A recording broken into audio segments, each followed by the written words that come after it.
Good afternoon. Really do apologise about that. Louise had itchy trigger finger, I think. No, the button didn't work very quickly. It was a good 3-second delay. So I pressed it again, thinking I hadn't pressed it properly, and then it had started the stream, but then because it was slow to react, it then stopped the stream as soon as it started. So I do apologise. I'm not doing that again. Hopefully we've all come across, have we? We'll wait a few minutes for everyone to come out. Just wiping my board down. There we go. Yes, sorry about that. Good. Hopefully you can hear us all. Really do apologise about that. Hope you can hear me. And Louise as well. You on, Louise, there? I think you so. Are? Yes, you are. Yes, it should be. Good. Hello, everybody. So glad you could join us this afternoon. Sorry about you having to jump stream like that. I just put a new button on the little stream deck and it was a bit slow to react. So Louise pressed it twice and then it ended as fast as it started, didn't it? It did. It did. It did, it did, it did. Ah, good, good, good, good. So, what's been happening this week then? What's been happening this week? Because normally we start off with what's been happening. What's been happening?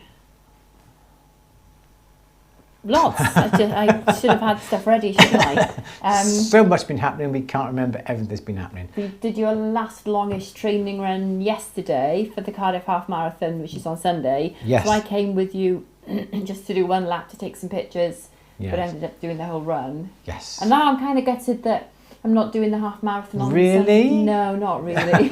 Really glad I'm not doing it because it's hard. So, yeah, you can sponsor Andrew. Please register on the board, Andrew.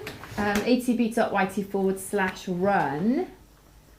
So Andrew's running in aid of the Silversmith and Jewellers charity, which is a charity which helps people in the trade nationwide.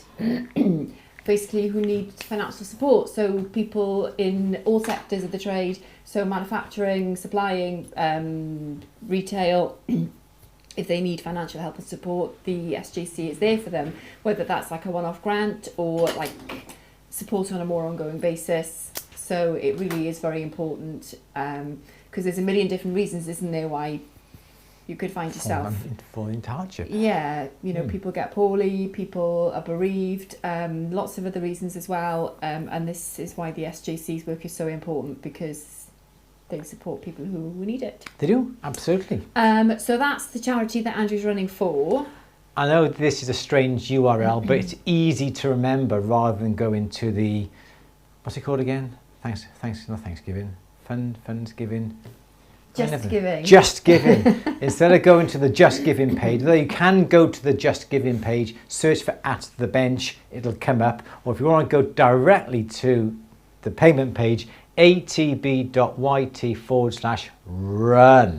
And please do sponsor me. If you're within the UK, you can put in your name and your postcode, and we can also get some gift aid going as well.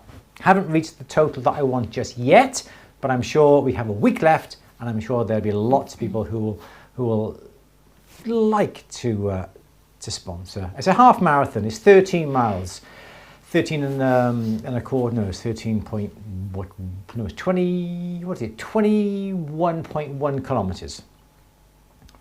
5-minute kilometres. That's what I'm planning on doing. That's what I'm sticking to. And that'll take me to about 45:30. 1 hour 45:30. I was going to say. Otherwise, I'll be beating the world record. So it's 1 hour 45:30 seconds. That's my time that I am aiming for. It's 13 miles. It's a long way, 13 miles. It's all the way from Cardiff, all the way to Penarth, back through Cardiff, all around Roath Park and back down into the town. It is a long way, and I'm really, really am looking forward to it. So please, if you can sponsor me, atb.yt/run.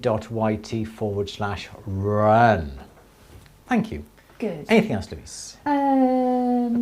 We were here last week doing our NOT workshop, which was brilliant. So if you haven't seen that yet, it was a really popular workshop, and we just had a great afternoon, didn't we? So that's up live on At the Bench now. So don't forget, if you're a full member, it's included in your membership. All of the workshops are, so you can watch them live or you can watch them at a later date. They're all there for you.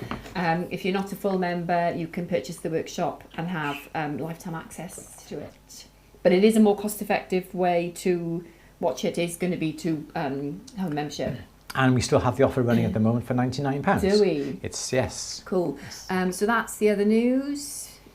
We've been talking about the rising cost of metal today, haven't we? We have. That's been worrying a lot of people. It really has been worrying a lot of people. No, it is worrying. So we've been talking about basically what can we do about that? Well, nothing, because it is what it is, and we have to just find a way to work with it, don't we? So we've been trying to think of ways to do just that.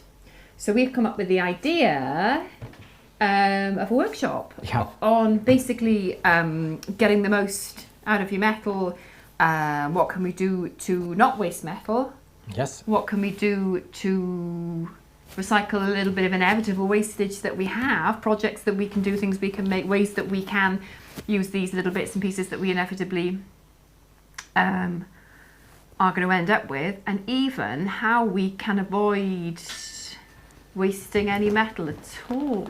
Exactly. Or very, very little. I think you do end up with a little bit, don't you? We were talking about that this morning. So we've got some ideas. We've been putting them down to basically prepare a workshop on trying to combat that, really. And we've talked about silver, but it applies to gold as well. Any metal, really. And like the thing I always say, the most obvious thing I think, is sell your service, not your product. Yes. So if you can sandcast, if you've got a rolling mill, or if you can sandcast, or if you can, I don't know, there's loads of ways we can recycle our own clients' precious metal. Yes. Which is brilliant. So you're not selling them the metal, you're selling them your services, your expertise, your designs, your advice. You work with them. And you're not buying any metal at all, and it's a really great way. So if you haven't seen the sandcasting workshop, if you haven't seen the recycling metal workshop, absolutely, I would advise watch them, because going down that road is the no-brainer, really, isn't it? It's the best way to go, because but at the end of the day, because the customer's not paying for any metal, and neither are you. Nobody is. Exactly. So they basically, all they're paying for is the manufacturing costs, which you would have had to have charged. And your design costs, and your expertise, and so So you're getting the metal for free, basically, aren't you? Well, they are. They're using their own to work with. Yeah, I just think, definitely look into positioning yourself as an expert who does that. Watch all the workshops on recycling and sandcasting and ways to work with your client's own metal. That's what I'm doing. And should we say when the workshop is? Yeah. It is on the 20th of October. So that is our next workshop. We shall advertise this earlier than what we normally do. So it is going to be on the 20th of October. I haven't come up with a catchy little title just yet. Reuse, reduce, recycle. That's a popular one that everyone seems to use, don't Yeah, we'll have a little thing. John is saying, are you seeing a change in the profile of goods selling? No, because we're being very careful in how we're presenting the information to our clients, and I think this is something we're going to talk about in the workshop as well, is how to communicate positively with your audience on, because if I said to my customers, oh no, the price of precious metal, gold's so expensive, and oh my God, but obviously prices have to go up, don't they? Yes. There's no two ways about that, but I don't say to people it's really expensive. No. That's the last thing you're going to want is if you're trying to sell somebody something, because they'll look at the price and they will decide whether or not it's expensive. they want to pay for it or not. So you kind of, your sales technique. It's a complete Always opposite. honesty, obviously, Yeah. but I wouldn't say this is really expensive or the price of metal is really expensive. I price it accordingly. Yes.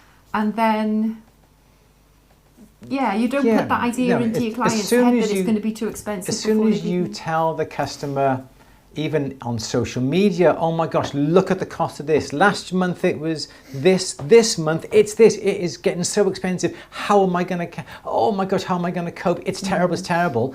You're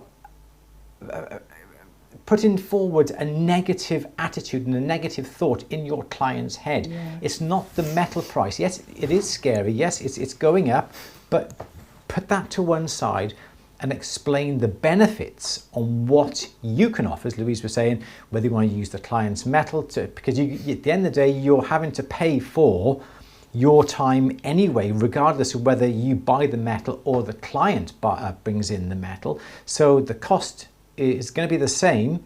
Okay, yes, you're not necessarily going to be making any money on the silver or the gold that you buy in, but you've got more chance of selling a piece of jewelry if your client supplies the material. And that's the narrative you've really got to give the customer. But even if they don't supply the material and we're supplying the material, or I've made a ring and I'm selling it and trying to sell it, and I wouldn't say it's expensive. The metal's expensive. No. Because everything's expensive. And I mean, I know the price of precious metals have gone up exponentially. It's not the same as the price of bread and milk, is it? It's a different commodity. But who are you to say it's expensive? Well, it is. The price of metal has increased, and that's. But is that expensive to the client? The client may be saying, "Oh my gosh, I got £500 to spend on a ring. It's only £300, and you're telling me £300 is expensive?" Yeah.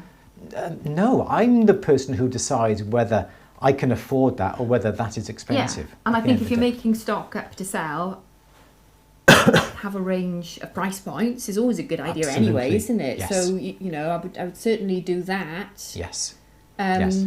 But we don't want to talk about it too much because we want to answer some questions and we're going to address all of this in the workshop as well. It is. It's going to be really good. But also don't forget that if you've got, because Louise has had some castings back, okay? So basically she was selling an item for £100, okay? Excuse me sniffing, I'm just cold. it is cold. Yeah. So it's £100, I haven't put the heating on yet. It's not -5 yet, he won't do it yet. So say the item is £100, okay? So if you say, well, everything's gone up over the last 3 months by 30%, you don't go, okay, so that now is going to be £133, okay? Because out of that £100, that is not your metal costs. Your labour costs haven't necessarily gone up by... Can I just add a small caveat to that? Yes. You should be watching all of your costs anyway, your sundries, your consumables, your solder, your paper rolls, your sanding drums. So, yes. Yeah. So that could go up as well. Yes. Yeah, so keep an eye on that too. But yes, back to your point, sorry. Thank you. So basically, out of that £100, how much of that is your silver cost? Because that's the only thing, apart from you've got to keep checking your prices. So if the silver cost has gone up, it is a fraction of that £100. And what did you work out your castings were? I can't remember now. It's got that was last week. So say let's say it was £8. So £8. So £8. Yeah. So say your silver cost was £8. Okay. Perhaps you double that. Do we double that? And then we have to do our profit on top of that? I'd have to get my spreadsheet out. Okay, so argument's sake, so then we will charge £16 for the metal, and then we work for, say, 2 hours, okay? That then will take us to £100, and that's what the retail is, okay? But if silver's gone up, and it's gone up by, say, 30% since we did the original costings, so that's gone up by 30%. So 3's into that. What's that? 3's into 8. £2, £2.50, £2.80. Yeah. So now my metal cost is only £10.80. If I double that, which is what I was doing before, it's £21.60. So in theory, I've only gone up £5 on my costings here. So really, providing all your other costings have stayed the same, your £100 is now only £105. Yeah, because you're adding your 30% to your hourly rate as well, which you're entitled to do. I can do that if I want, but then if I'm trying to just adjust it for the price of the metal. Yeah. So even though and everyone's oh my gosh, it's going up. Oh, what are we going to do? It is making people anxious though. I think that's relate it to the actual cost of the item that you are selling. As I said, that's only gone up £5 on £100. Okay, your profits may be less than that, and perhaps your costings may be more expensive. But at the end of the day, it may have gone up £10, £20 at the end of the day.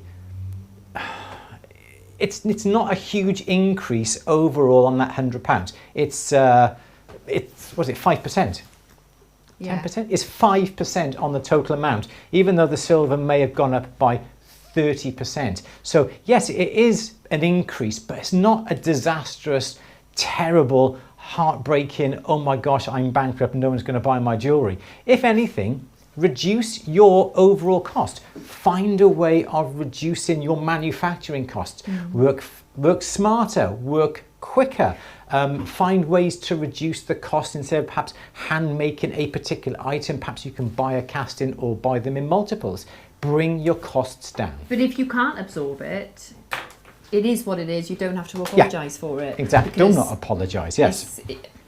That's the way things are, and unfortunately the price of metal is increasing. These are the parameters that we have to work within, so we've all just got to find ways to, I don't think work it to our advantage, I think that's probably a bit optimistic, but ways to work within those parameters. And so that's what we're going to be talking about in the workshop anyway. I'm so excited, it's going to be great. It's going to be good. Anything else apart from just that? No, I don't think there is there?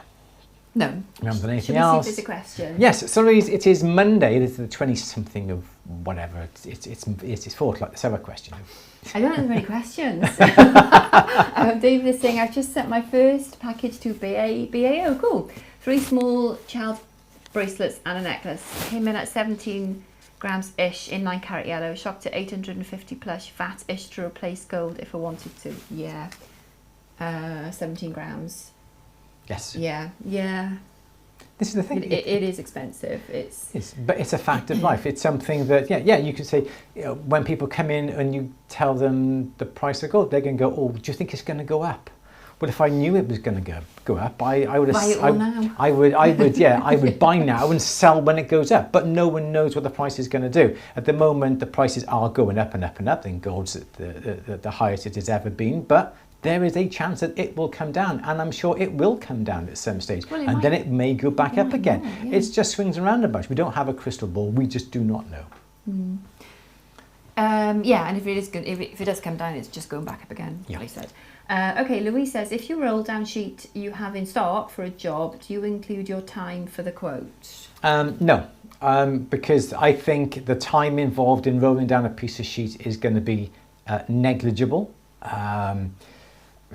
To take a sheet down from, say, 1 mil down to 0.8, it's not going to take you 2 minutes, 5 minutes. It's going to take you literally, I suppose, seconds if your rolling mill's all set up and everything is all hunky-dory. So no, I would not include that manufacturing cost in reducing your piece of metal to that 0.8. We were talking about this earlier, weren't we? Because suppose I've got a piece of metal like that and I'm stamping or piercing out, a heart like this, that big.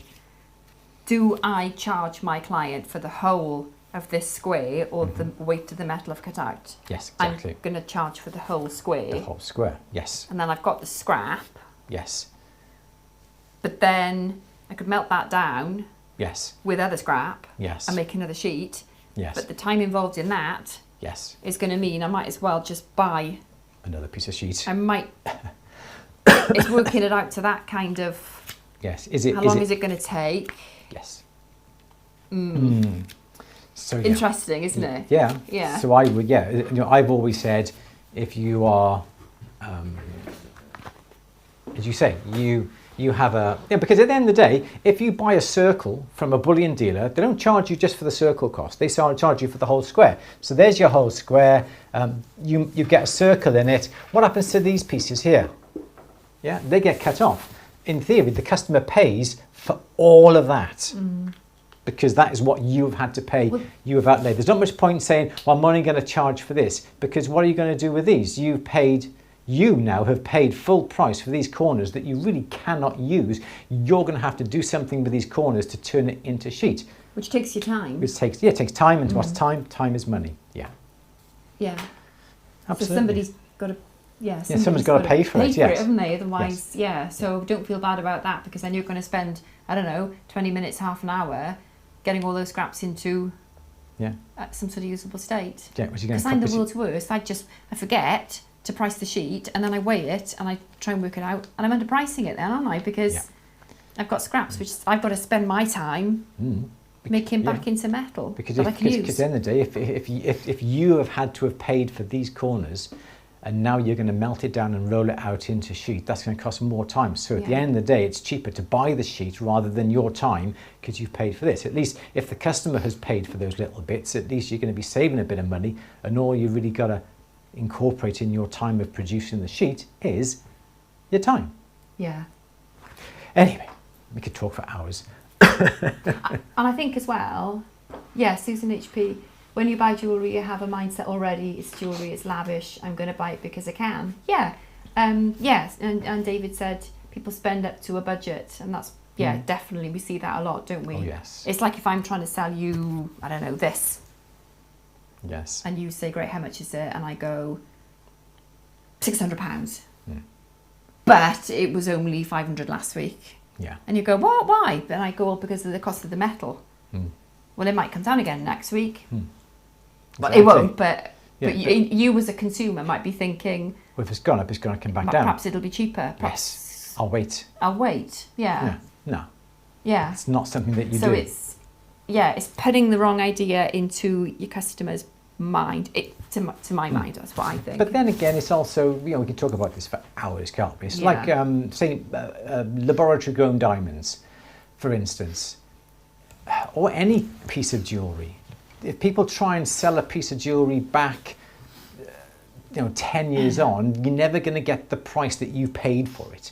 But what you've bought, and you love this, don't you? You've bought the enjoyment of wearing it. You've bought the experience of going to buy that piece. It's the sentimentality and the way it looks on your finger, on your arm, on your wrist, on your neck. Every time you look at it, you remember the time that you bought it, the emotions, the feelings of everything. You don't buy it as an investment to sell down the line. Never an investment. The investment is your feelings and your enjoyment of the piece. Has a customer ever asked for waste material when making an item? I always return a client's own metal. Yes. And I always warn them as well that there's a degree of natural attrition, I call it. So like the manufacturing process, the product they get plus the metal that I return won't weigh exactly what they gave me because of the filing and the buffing and the processes involved. There is a small degree of natural loss, and I do, Yes, but if it is something that you've cut off and you can physically pick up as a piece of metal, we always include it back with a client. 100%, At the end of the day, yes. Linda says, this sounds like a silly question. No, it's not. But if I'm rolling solder thinner, do I need to anneal at any point? No, you just keep on going. At the end of the day, you're only going to cut it. It should make no difference to your the cutting ability of the solder. The solder is nice and thin. If it starts off 1 millimetre thick and you roll it down to 0.5 millimetre, it doesn't matter. You're not bending it, you're not shaping it, you're not forming it into anything. You're just simply getting the metal and simply cutting it. No, I would not anneal it at all at any stage. No need. Waste of time, and time again there is money. Okay, good. We're up to date with questions. Marvellous. There we go then. Everyone's depressed about the cost of precious metal. But I do honestly think there are too many posts on social media complaining about the rising cost of metals. And guess how much this cost last month? Guess how much this cost last month, last week compared to this week? It is shocking. But there's too much of it. Turn it around, put a different spin on it, as we've been talking about for the last 15 minutes I would say, of this. Don't talk about the negative. There has never been a better time to remodel your own precious metal. Yes. To remodel your own gold, to remodel your own silver. Now is the time. There's never been a better time. Yeah, change the narrative to something positive, to, oh my gosh, let's do this now. Because the cost of your services is just going to be linear, isn't it? So Yes. that just increases with, I don't know, inflation or whatever you want to set your time or your hourly rate at. It's Yeah. not the same as precious metal. So, No. yeah, it is a good time to do that over buying new metal. Yes. So, yeah. Yes. So don't moan. I wasn't. So don't moan. It's not good on the trade either. I don't think it's good because you've got customers on social media. You've got everyone who like follows you and watches you and whatever, but then also your customers are also following you and watching you, and what they don't want to know, as we've been saying, is, oh, is the price gone up again? Oh, I'm not going to buy anything now off you because your prices are going up and up and up. And it's not what people want to see. People don't want to see negativity. They don't want to see the prices going up. All they want to see is the pieces that you make, the story that is involved with that piece, the story that you can spin on something to hit the heart of your customer. We've made up, we were saying in the knot workshop, the double knot workshop that was made from somebody's wedding band.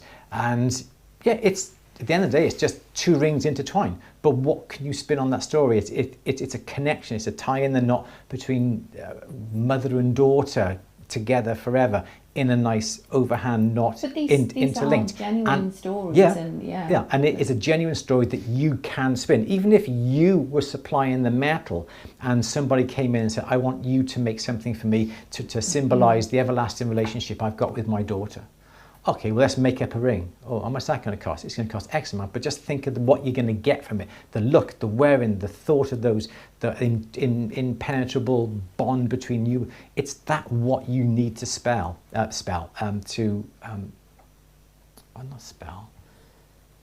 give the customer. communicate. Yeah, communicate, yes, Yeah. absolutely. Okay. Yeah. Anyway, that's enough. Good. Walter's got a question. Yes. If I have bought a sheet of silver about 100 mil by 100 mil Yes. and saw several round pieces for perhaps 6 ball markers for golfers from it, I cannot charge more than the material I use. Yes, you can charge the cost of the 100 mil by 100 mil divided by 6 if you're going to get 6 out of it. Yes. So each ball marker absorbs A 6th. 1/6 of the waste. Otherwise, you're paying for it. Yes. Somebody's got to pay for it. Somebody's got to pay for the margins. Yeah. The margins, as in the physical margins of the metal. So yeah, it's if you know you're going to get 6 out of it, it's It's a sixth because that's the cost of your metal. Yeah, absolutely. Yeah. So I disagree. So you're not charging more than the material. So yeah, you're charging for the material that you've bought, and then you're getting as many as you can out of that material. And as long as you are getting as many as you can out of the material, there's absolutely nothing wrong. Yeah. Because otherwise, probably 1/8 of it, 1/5 of it, 1/6 of it is just wastage. And you've got to spend your time then making that into some sort of form that you can use again, and and who's going to pay for that? Yeah, exactly. No, yeah. Yeah. I genuinely think that. Yeah, because again, as I said, if you buy a circle from a bullion company, they don't charge you for that circle. They charge you for the rest of the metal because, again, that is wastage. So this is the reason why you buy a circle of metal, say from Cookson's, it's always more expensive than the individual circle weight that you cut out of a square sheet because they've allowed for that amount of wastage on the corners. So never sell or price your piece based upon just that circle or whatever it would be. Don't take the mick, obviously. We're not saying that. No, exactly, yeah. Get as much as you can out of it, but don't... Yeah, so obviously you've got a piece of metal and you cut a small piece like that. You're not going to charge for all this. You will obviously work out isn't it? what you can do, and there'll be like a quarter of that. It's reasonable to charge a quarter of the price of the overall sheet of metal. Yes. But, yeah, otherwise you're going to be losing money. You are losing money, and you should not be the one to lose money. Yeah. Yeah. Okay, cool. I just saw another question there and I just jumped out the way. No, it hasn't. Where is it? Norbert is saying, do you have much experience with gravers? What is the length the graver needs to be? I'm struggling with slipping even though I have the Apex system. Okay, so yes, do I have a graver here? Let's have a look. I do. I don't have it in a handle though, so I'm going to have to demonstrate it without. No, I don't. No, I don't. Let's try, guys. Let me have a look through my drawers. I do. All right then. So you buy gravers, okay? You buy the gravers, and they're usually, this is a square graver, and it's usually longer than this. So what you would ideally do is, if I can take that out of there. No. So the idea is, what you would do is you would not worry about fashioning the end. You would heat up the one end and put it into, say, a handle like this. And this is quite long, as you can see. So you need to know what length this has to be, and it differs with every single person. The idea is you put this, let me just come a little bit wider on this camera a second. There we go. So the idea is you put it into the palm of your hand, and so that goes into your hand then, and usually it should come to where your index finger is in a position that is like that, okay? When your finger is like this, and that is basically the position. If I put this one into place, that is going to be far, far too long. So the idea is this would extend a bit further than what it normally is. You fit it into your handle, you put your hand here, you get your finger around, and that now is going to be a nice length. Whatever length is sticking out above your finger, you mark it with a Sharpie. You will either grind it with a diamond disc or a cut-off disc or a slitting disc. You would break off what is left, and then you would fashion the end into whatever you actually need. And providing the angle that you've got on the face here is roughly 60 degrees from here to here, okay, so that's that angle there, you should find that that should not slip. It also depends upon the underneath of the graver here, the belly, and if your graver should look something like that. They usually have these little cutouts. Your graver is normally that sort of shape on the front, but to avoid having to polish the whole front here, usually take out that, because now all you're left with is that little bit there that you've got to polish as opposed to the whole section. So this is the small little area there. Ideally, you should always take a little bit off the bottom of the graver here. So you just take a little bit off there. So instead of it being straight, it goes up slightly. So instead of it being straight, it goes up slightly. That has to be straight across there. And now that is going to be the correct. Obviously you have the graver flat, the point is never going to touch the surface. That's why then when you lift the graver up, this face here is now going to be slightly into the metal, and now you should be able to engrave with it. But it is always to do with the length of your hand. People with small hands are going to have shorter gravers. People with bigger hands are going to have longer gravers. It is a matter of hand length and hand size. Yes. Yes, Lou. Okay, Caitlin is saying a client has a cufflink of her grandpa's, a large tiger's eye, irregular stone that she wants as her ring. Where should I start? Send a pic to email. I haven't had to make a anything signet through. Is it? Yeah, I haven't had a picture. Cufflink of a grandfather's, a large tiger's eye, irregular stone. She wants to make a ring. Where should I start? Nothing's come through to me, Caitlin. Okay. Well, do you want the picture? Because I haven't got it. No, I'll just talk about it. It's fine. Okay. So it depends upon the style of ring. Is it for a gents or for a ladies ring? Do you know? Don't know. Okay. So if you're making it for a signet ring, it's going to be very, very difficult to be able to get the signet ring head to set that irregular shaped tiger's eye into the head. But if it is for a lady's ring, I would simply start off with the stone, and whatever shape stone that would be. Say for argument's sake, the stone is something like that there. I would look at that stone, work out the orientation of how that stone is going to fit on a finger. What is the best position it's going to go? You've got your finger here, so basically I would perhaps mount that sort of stone in that direction, like that there. So perhaps it's not symmetrical, perhaps it's like this, whatever it's going to be. So is that going to be the best way, or is the best way going to be more that way across the finger? So start off with the direction of stone, how it's going to lie on the finger itself. So now this is going to be, perhaps you're going to set it within claws, okay? And that would be quite easy, because then all you got to do is make a framework to match the exact shape of the stone, and then you can solder on claws on the outside to hold the stone in place. So now you've got the bezel here with your claws sticking up here, okay? And now you've got the finger down here, and now you've got to try and work on the best way to incorporate this ring in with the bezel. So then I would start off with say a plain wedding band, okay? And then think with the plain wedding band, how am I going to join this onto the wedding band? The wedding band is going to come round. I can simply solder that on top, but then we've got these unsightly gaps. So let's think about some shoulders. We could then solder on a shoulder on either side here. If we look at the ring from this direction, here is the bezel. Here is the ring here. Is this going to be too thin? Is this not going to look right? We could put on some wide shoulders that do something like that. That would increase the width across here. Or what we can do is perhaps split the band. So the band goes out like that. Okay? And then you could even put on another shoulder that went on the outside like that. So basically you start from the stone. The stone is the most important part.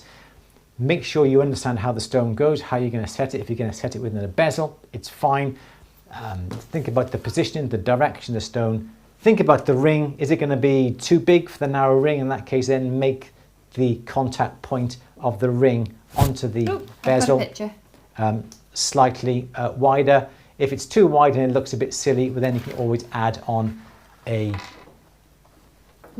over here. Yeah, I will. You could even do that and have that on the top there. I'm just going to have a look at this a second, so bear with. Yeah. So basically, yeah.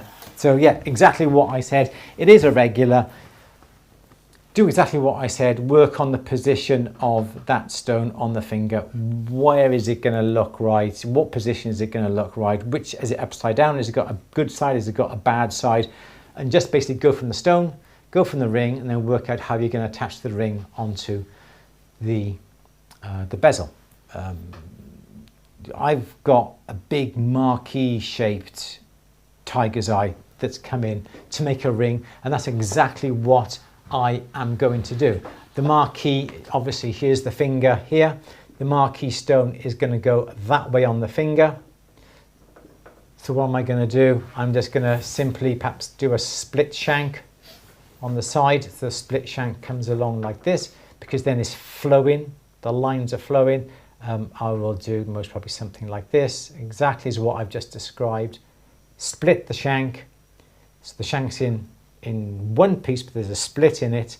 And then what I'm going to do is perhaps, as I said before, put on something that joins here to here, and whether that be something that goes this way, I don't know yet. So then here's the stone on the top that does that. Here's the ring. No, it's not. The ring comes up to either side, and then like that. Yes, that's it, like that. And then the shoulders go on either side like that. That's how I would look at it. That's how I would approach it anyway. Do some drawings for the customer, see which way they like the shape of the irregular shaped tiger's eye, and then go from there. Good. I'm so sorry I've missed that Gillian's question. I do apologise. What gauge of gold is best to use to solder on top of a silver piece? Like as an embellishment, I guess, is it? I don't know. It doesn't really matter, does it? I would go with like 0.5 mil. Depends on how. Yeah, yeah, it depends. I think it's just it depends on the embellishment, doesn't it? If it's a ball, the ball could be thicker. If you have got a bend the metal after you've soldered the piece of gold on top. You can't have it too thick. It's got to be thin enough for the metal to bend without it bending awkwardly and not being able to bend properly because it's too thick. It really does depend upon you, upon your embellishment. If you just simply want to put on a nice thin layer just to give it a bit of an accent, or you've got, for argument's sake, you want to put on a moon shape and perhaps a rubbish star upon a band. It's a flat piece. It doesn't matter. It can be as thin as a veneer, I guess. Yeah, can't it could Which be I guess 0.1, 0.2 of a mil. The thinner it is, so it didn't melt. Yeah. But yeah, just so how you want it to stick out, I guess. Exactly. Yeah. If you want to, if people say you've got a signet ring and you want to add a letter on the top, don't make it too thin. Make it about 1/4 mil, 0.5 millimeter, so it does have that little bit of height, because you're going to have to finish it and polish it and buff it. If you have it too thin, you're going to take away too much metal. So just think about how you're going to approach it. If your pieces of metal have got to have some engraving on it, you have to allow for something a bit thicker. If you find that your solder has flowed onto the gold, you need to get that off. You don't want the metal too thin that you're going to file away the gold. So I can't really give you an exact reason behind or an exact thickness. It just depends upon you, depends upon what sort of effect that you want it to appear to the customer. Yes. Okay. David says, do the national jewellery chains like Beaverbrook's regularly up their prices of stock pieces in store? Yes, they do. Yeah, they really do, don't they? Yeah, absolutely. I know the luxury brands do as well. Cartier, obviously, Beaverbrook's. The big brands do.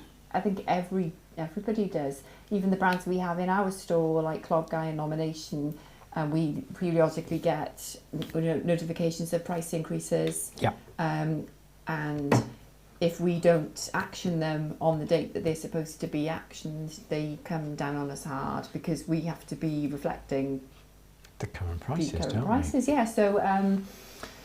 And if you have to, the other thing that could bite you on the bum is that if you've got a ring in stock that perhaps is the wrong size and you've got to order it from the suppliers, and you bought that ring last year, and it's happened to us before, isn't it? Yeah, it has. The ring may be on sale in your shop for, say, £250, but now you've got to order it from the supplier, so the metal price has gone up and everything else has gone up, and perhaps now you have to tell the customer that ring is going to cost you £310, and they're going to say, but it's only 250. Yeah, but I've got to buy a new one now, I've got to buy it at this rate. Yeah. So we always look at our prices every 6 months, don't we? And we adjust our prices accordingly. Yeah, it is important, isn't it, for lots of reasons? Yeah. Absolutely, yes. But yeah, they do that, and even old stock gets repriced for that reason. Yes. Yeah, absolutely. Okay. Good. Ina says, watching Andrew, he normally uses a 3/0 saw when piercing. According to the document I downloaded, the blade should be thicker, e.g. 1.5 mil material.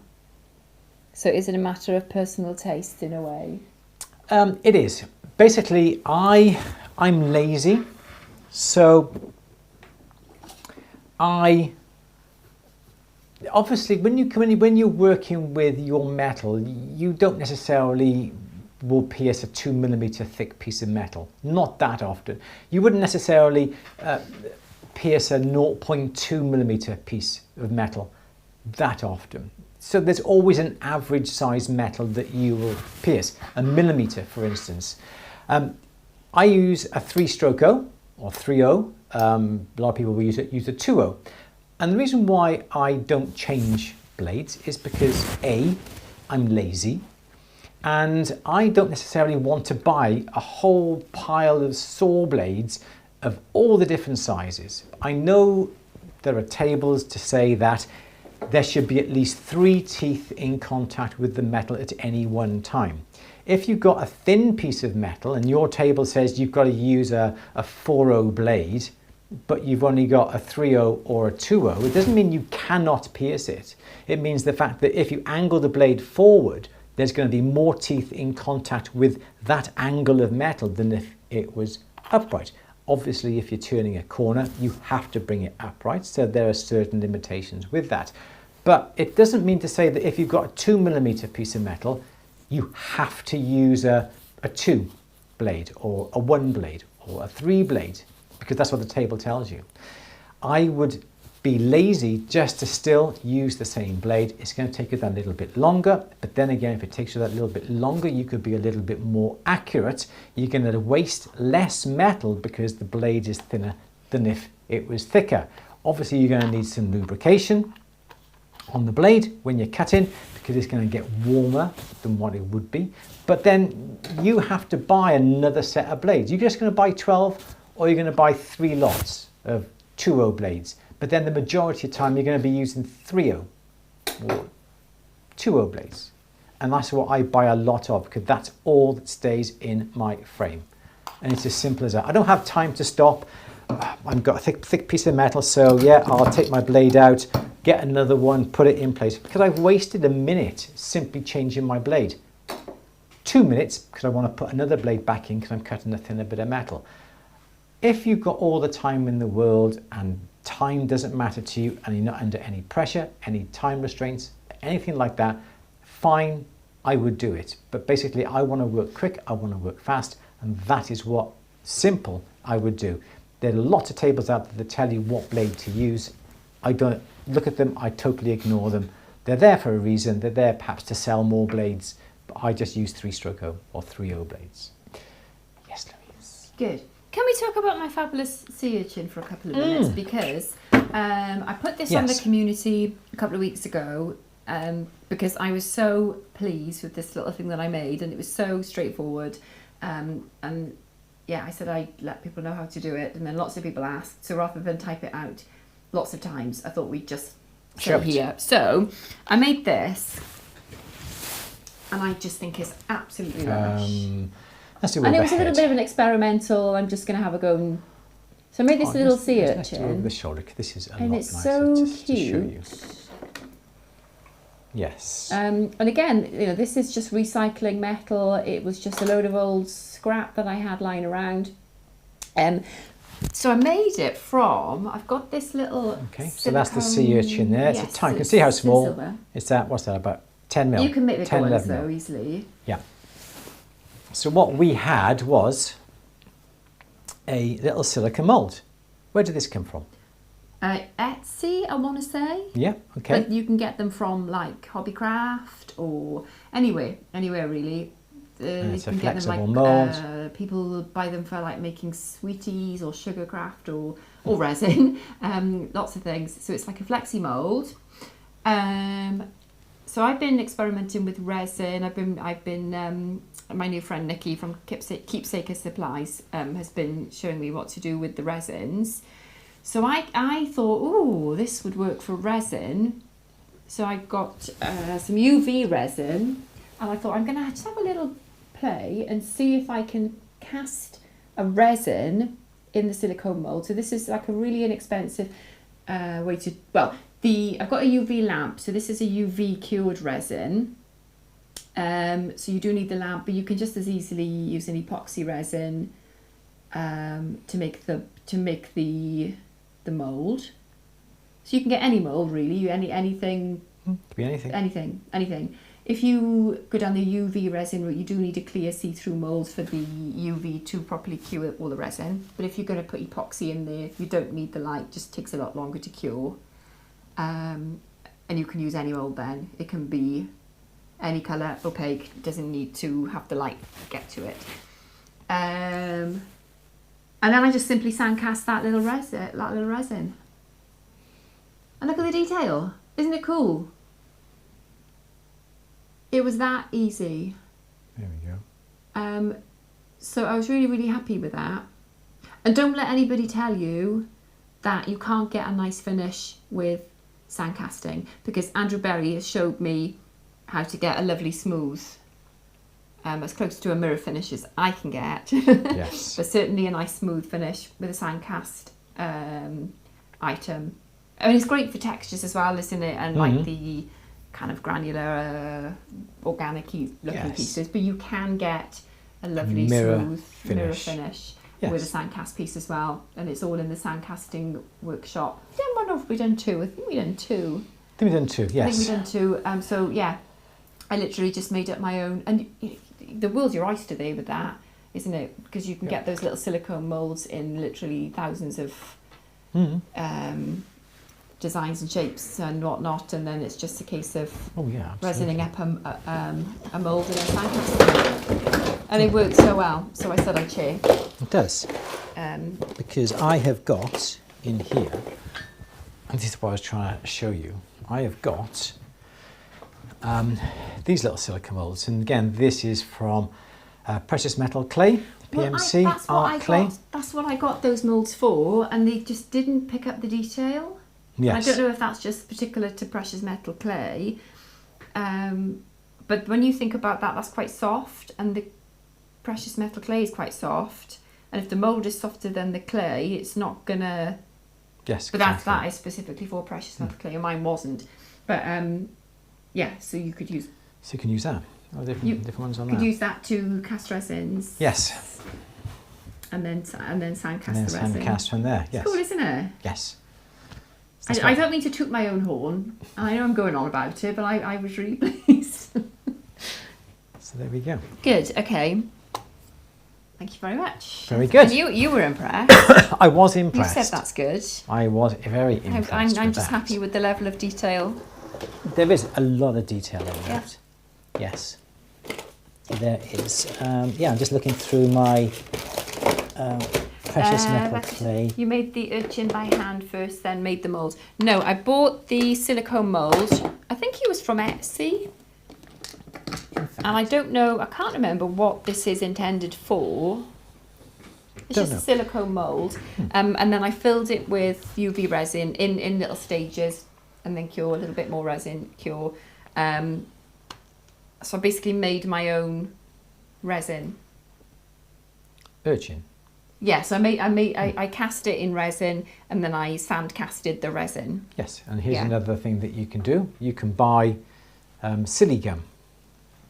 And that's a bit of silly gum that was, I seem to be flashing for some reason or other. Hang on a second. Let's just alter this. There we go. And that may be better. Is that better? No. Let's go on the overhead instead, because that's not going to... There we go. So I've got some silly gum here. This is a two-part a mould that we've used, haven't we, for the castle walls? Yes. Yep.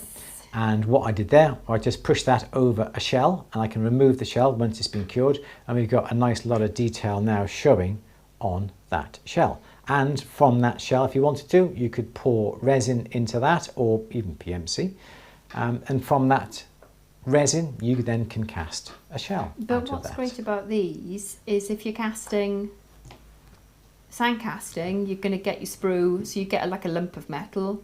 So there's no waste, is there? Because then if you can just sand cast, remelt it down and sand cast it into something else. Yes. And even if it goes horribly wrong, you can just start again. Go again. I love it. I love sand casting. I think it's so exciting. Honestly, Slash. Good. Let's have another question. If there's any more questions. Good. Okay.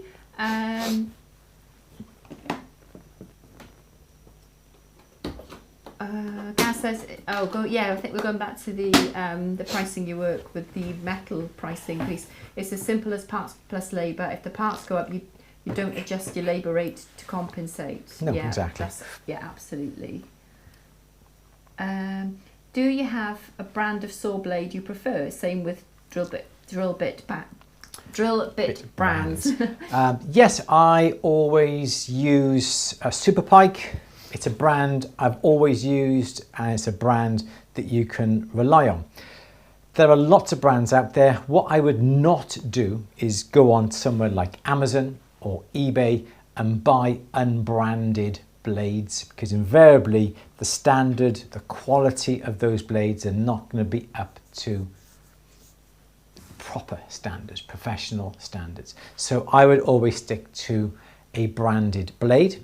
Some companies have their own brands. I think Cookson make their own brands, but they're just rebranded from somebody else's brands. Things like Rio, Stuller, they all have their own personal branded blades, but they are invariably made by another manufacturer. But I would still always buy a brand of blade that you can be relied upon time and time again, like a Super Pike, a Valorbe make Super Pike. You've got nano blades. People rave about nano blades. Yes, they are good. We've used them. We don't buy them, but we were given a few bundles and we've used them, and they are very, very good. I would not necessarily swap brands all the time. I would stick to a brand that I know and I love, that I've always used, and you can be sure of the quality at every single stage with those blades. Simple as that. It's got to be branded. Super Pike for me, but somebody may say, no, we like perhaps Verlob, another brand. Some people have Diamond King. Louise may say, well, I don't like that. I've always used nano blades or whatever it would be. But find a blade that you like, that you find that cuts well for you. Yeah, sure, there may be one or two blades every, I don't know, 10, 15, 20 bundles that just veers off or isn't quite right. But stick to the blade that you know and love. And also make sure that you don't keep dropping your saw blade on the floor, Louise, because she always does, drops it on the floor. And every time it hits the floor, it's going to go out and it's not necessarily going to be in line. We use the green line saw, don't we? And yeah, and it just... I'm allowed it now. You are better than the haymaker. So yeah, so then, and sometimes the blade will not cut straight because the saw is slightly out. Always periodically check your saw. If you happen to drop it on the floor, pick it up, always check the alignment. Make sure that the back is straight and make sure that this and this are in perfect alignment and not twisted, and the whole frame isn't twisted out of alignment as well. Yes. Yes, Lou. Good. David says, just the point that I got wrong first time when putting the heel on, say, an onglet, shape from each side so you don't get flat. Yes. Good. Okay. Kathy says, I want to buy some SS wire and sheets to have some inventory. What gauges do you recommend for women's rings with 6mm or less stones? What's the smallest gauge for prongs?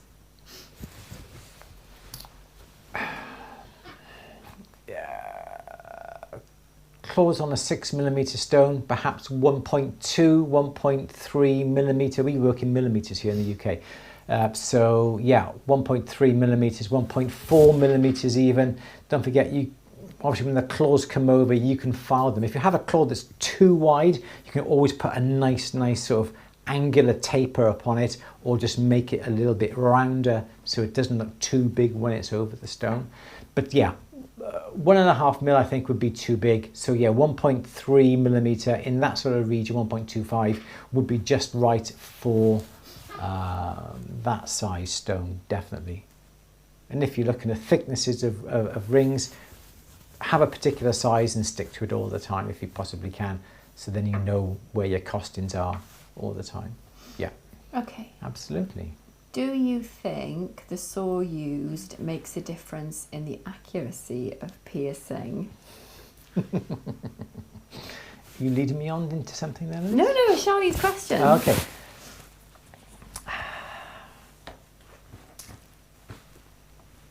It helps. But saying that, this is the thing, we bought the haymaker. We paid close to, how much was it, £90? Mm-hmm. £90 for a haymaker.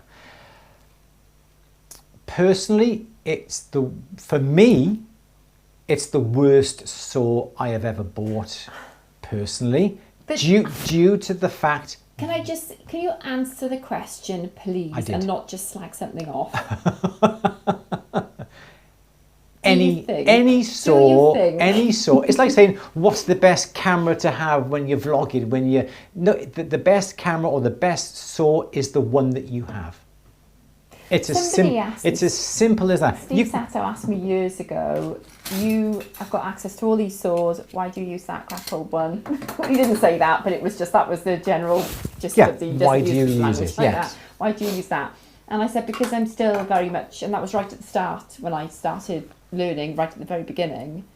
And I said, because it doesn't matter what I'm using at this stage, because if I can't use the basic one, I'm not going to notice, am I? If I start with, what's the best saw, Andrew? What's the most fancy schmancy? New concepts. Yeah. If I start with that, because you like that, don't you? Is that going to make me saw good? No. No. it's not going to make 1 ounce of difference. No. It's like when I started learning the saxophone, I had my student model and I couldn't play it, so I learned to play it, and then I upgraded to something better, and then I appreciated the nuances and the differences, which I wouldn't have done if I'd just gone straight to the best, because it would have sounded awful on it, wouldn't I? Would have sounded like hell. I doubt that. Yeah, no, definitely, because I couldn't play it, didn't know how to play it. Yeah. So it depends what hands it's in. It's true. For sure. It's exactly the same thing, isn't it? It is, because I started off with the most simplest of saws. Have I got it here? No, I don't have it up here. But there are lots of saws. You've got adjustable saws. You've got a saw that looks like, even though that's simply falls apart. You've got the new concepts. You've got a Groby, a simple fixed frame. You've got the Haymaker. Which is the best? Whichever one that you have. Because at the end of the day, your piercing relies upon you. This is just facilitating holding the blade at tension. The resulting accuracy is you. It's the skill, the time and effort that you put into piercing and learning piercing that gets you the results. Sure, a good blade is better than a blade that's all wonky and so forth, but a frame simply holds onto the blade that enables you, the person, to guide it accurately. And it's you that guides it, not the frame. So yes, as I said, this cheap, simple fixed frame, £7, £8. Is that saw better than a new concepts that's like £60, £70? Is that better than a Haymaker saw that cost us £90? No. Will a better saw help me pierce more accurately? No. If you can't saw with the £7 saw frame, if you can't £100 saw with that, isn't going to help you at all. Exactly, because it's not a race. It's not the. I'm not saying you can't. I'm just saying there's no. It's not the saw that pierces. It's you that pierces. So yes, there are then limitations with a particular saw frame. For me, the Haymaker, too deep. I'm trying to saw. It hits my visor every single time. Yeah. Okay. If I didn't have to have a visor, it wouldn't be so bad. The frame is so big on the back. It's like having a caravan on a car, and the caravan is swerving. You just cannot keep straight because the back. There's lots of things that will affect your piercing. But I personally would start off with a simple, cheap, again perhaps a branded or nice saw frame from a reputable dealer that will ensure that you learn how to pierce correctly. The new concept. You can load blades faster into it, get the same tension every single time. The adjustable ones, you can adjust them here to fit shorter blades if you snap them, although I wouldn't recommend that. This bit gets in the way when I'm piercing. It hits the back of here, so I never use an adjustable frame. But lots of people do. Lots of people have their favourites and they swear by them. But don't be put off by thinking the most expensive is the best, because it simply isn't. If you are ever in the South Wales area and you want to come and try them all, you're more than welcome to come to the workshop and you can try them all, because we've got them all. We've got them all. The only one we don't have is a Potter. We'll have to get the Potter then, complete the set. Yeah. But yeah, it can get very expensive if you try them all and then just go back to... Yeah. So yeah, if you do want to see them in real life and even try them out, you're more than welcome to come along. If you're in South Wales. We got a pile of them. Absolutely, yes. Yeah. Good. On that note, should we go? I think I did miss a question. I'm sorry. I think it was where was it? The Eleanor. I've mixed my saw blades up. Is there a way of working out what size they are? I would say the only way to do that would be to get something like a vernier gauge, caliper gauge that measures in like hundredths of a millimetre, and just measure the width of the blade. For argument's sake, overhead. So I'm just got this blade here. I can put that between the blades, and that comes to 0.16 in width. Try it on another blade. What does that come in at? 0.16. So I guess those two blades are exactly the same. Okay. Again, as I think Ines mentioned a little bit earlier on about saw blade tables. There are tables out there that will tell you the dimensions of the blades. Those two there are 0.16 millimeter. I know they are 3-stroke O's. But that is then how I would do it. I get the pile of saw blades, measure. That pile is 0.16. That pile there is 0.21. That pile there is 0.28. And from there, you can work out then what blades should be what. And that's the way that I would do it. Good. Cool. Excellent. On that note, we'll leave you.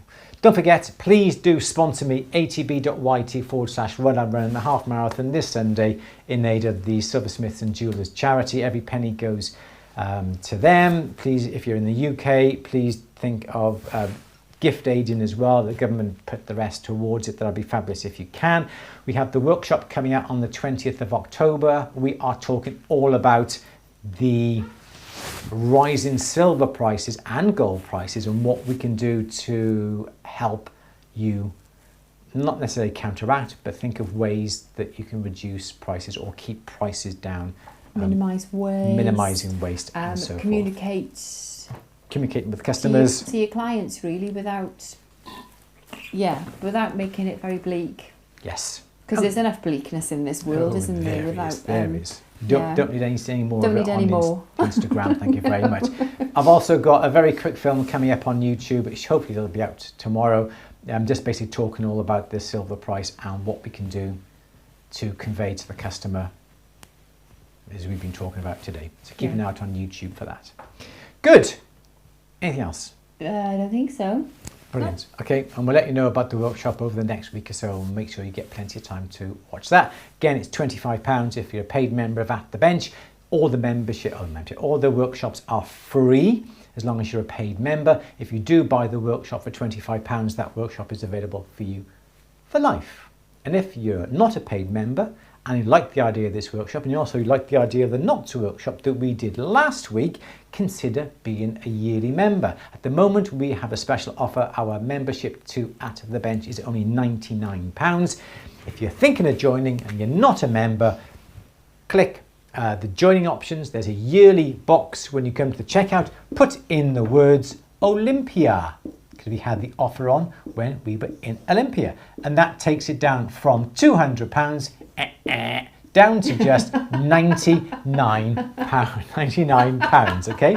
So normally a yearly membership is £200, but put the code Olympia into the checkout, you get it for only £99. And please consider sponsoring this old man, because I'm running a half a marathon. I'm 60 years old now, come on. Susan says, I'm having a show. You can look at 1 gram of gold for $2. Very good. All right, everyone, enjoy the rest of your week. Keep an eye out on YouTube, films going up, talking about the price of silver and so forth. Louise, anything else to say? If not, we shall say goodbye. I don't think so, yeah, I think that's it. Good, excellent. Say goodbye. Bye. Everyone, take care. Thank you for your company. We'll see you very, very soon. Bye.